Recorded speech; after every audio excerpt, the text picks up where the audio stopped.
Who is Danilo and why Arsenal should look to bring the Brazilian central midfielder to the Emirates in January? Danilo is a left-footed defensive midfielder who currently applies his trade in Brazil for Palermo. He's a player that has that ability to win the ball back, read the play and play short and simple passes. Of course, Arsenal have mounted a surprise title challenge. This season, Mikel Arteta's side have been in sensational form, sitting top of the Premier League going into the World Cup. One player they're looking to bring in January is Mudryk from Shakhtar Donetsk, which potentially could see Gabriel Martinelli move to the number 9 position as Mudryk could come in and play on his favoured left wing role.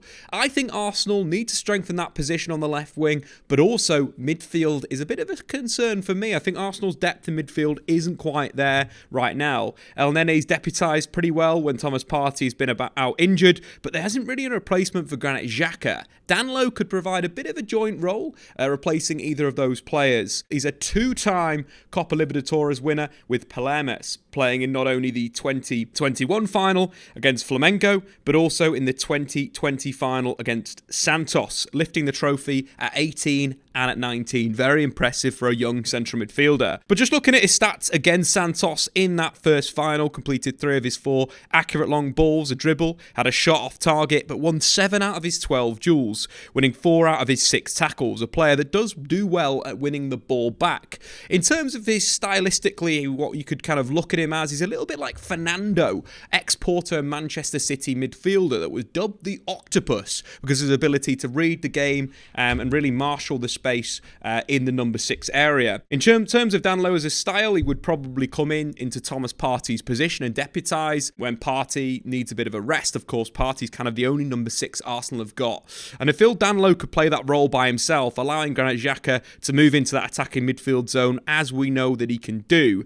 Danilo's got a great ability to keep the possession quite simple. I think that's where he utilises the ball at his best, when he's playing short, simple passes, which ultimately would allow the likes of Ben White and Zinchenko to progress the play. When he opens himself up a little bit and he looks for those long passes on his left foot, he's a little bit more inconsistent, and obviously he's got the vision to spot the pass, but doesn't quite have the technique and ability to do that.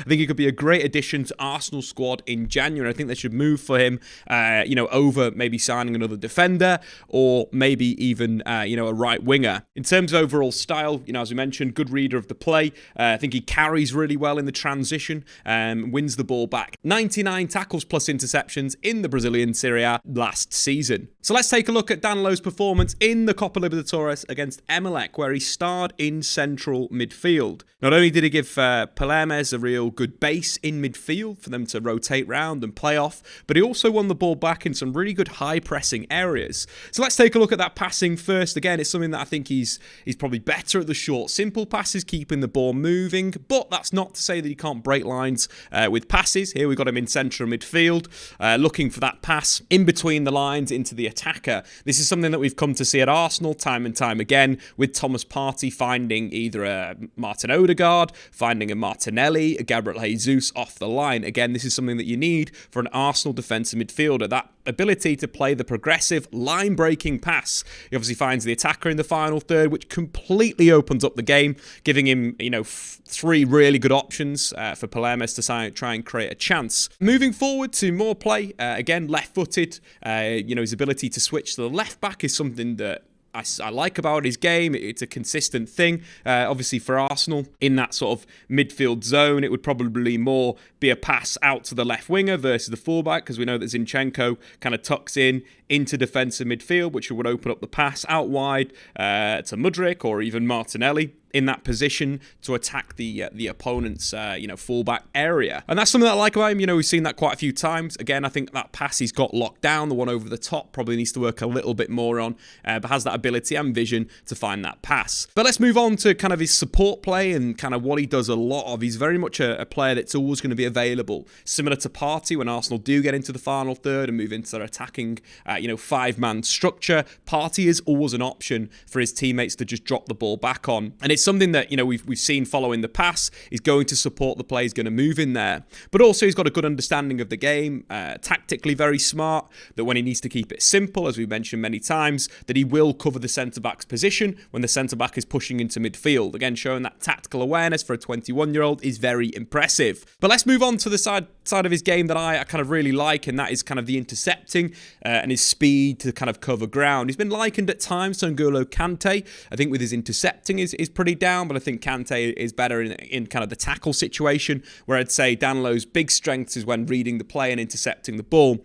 Here's a moment where, the opposition have the football, they're looking for the pass into their kind of number 10, but Danilo kind of reacts to the situation, quickly shutting down his opposite number, then breaking ahead of him, intercepting the ball and into a really good moment and freeing the striker in behind with a through ball. I think that ability to read the play at his young, tender age is very, very good. And there's other moments in this match where he does that, gets ahead of his opposition and then completely frees one of the attackers in the transition. Again, something I think that could really help Arsenal. Arsenal are a good counter-pressing side, having more players in there that can jump like we saw there to quickly transition the ball to one of the attackers. A Saka, an Odegaard, or a Martinelli could be absolutely fantastic.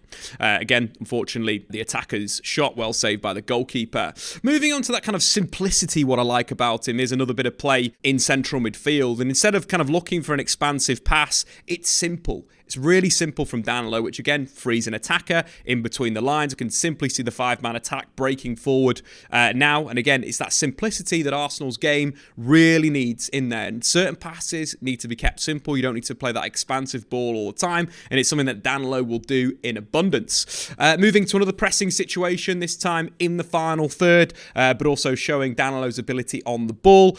Again, reading the play, left back playing inside into defensive midfield, jumping on his opponent, closing him down, showing a real good ability to use his shadow cover to kind of close the game down, intercepting the ball and then playing forward. A little bit of a 1-2 and then a flip-flap inside the penalty area, showing that great technique that Brazilians have. And it was a game where he also got on the score sheet. 5 out of his 6 goals for Palermes over the last 12 months have all been from set pieces, corners, or wide set pieces. And again, I think that's something that Arsenal really do well in the Premier League. They've scored more goals since the start of last season than any other team from in-swing and corners in the Premier League. And it's something that Danilo, with his size and the ability to get into the box, could really do. Statistically, in the Copper in this game, we've had a look at 1 goal, 2 chances created, 8 out of his 13 long passes completed, 1 big chance created. We just saw that there with a through ball, 4 shots and won 2 out of his 4 duels. A very, very good performance. So what does it mean for Arsenal going forward? Should they buy him right now in January, or should they look to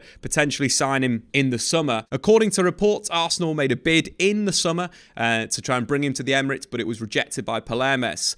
But I think it's a part where Arsenal should look at him now. I think when you're looking at Arsenal's squad, especially in that central midfield area, they're a little bit light. There isn't a direct replacement for Thomas Partey. You're thinking El Nenny's come in, done really well in those games, but is he good enough for a team that's going to win the Premier League in the long term? Maybe not. We've seen Lokonga in that role, but maybe Lokonga's a little bit more suited to replacing, Granit Xhaka higher up the pitch in the advanced areas. So there is a bit of a space for a number 6, and I think Danilo could really kind of be that guy. I think there is still a lot of rawness to his game, tendency to be a little bit too aggressive when pressing at certain moments in terms of the tackle, not the reading the players. We've seen those really good examples. So can get caught out in that situation, but I think defends the wide areas really well in the transition, again, which will be something that Arsenal, do need in these moments when they've lost the ball, making that move out to the fullback position and winning the ball back.